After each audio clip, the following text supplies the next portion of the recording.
To find the right size BetterGuard for your foot, all you need is two things. Number one, your shoe size, and number two, your ankle circumference. I think you know your shoe size, so let's find your ankle circumference. First, you'll need a flexible ruler like this. If you don't have one, you can use a hard ruler, but you'll also need a string, a shoelace, or even a phone charger will work. Finding your ankle circumference with a flexible ruler is very simple. You want to measure your ankle circumference right above your ankle bone at the narrowest part. Make sure you're measuring in centimeters. I have an ankle circumference of 24 centimeters. If you don't have a flexible ruler, you can use a hard ruler with your string, shoelace, or phone charger. Measure your ankle just above the ankle bone, starting with one end of the string.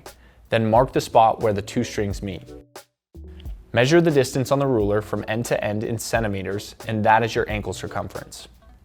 On the website, you will find our sizing chart on the product page or in the footer of our website. First, find your shoe size, men on the right, women on the left, then find your ankle circumference. I wear large. If you are right between two sizes, we recommend choosing the larger size. If you don't have a flexible ruler and you don't have a hard ruler, you can still find your size.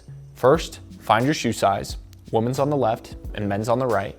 If your shoe size falls in between two sizes, pick the larger size if you have thick ankles and big feet, or choose the smaller size if you have skinnier ankles and a smaller foot. If you need any further help, reach out to the BetterCare team.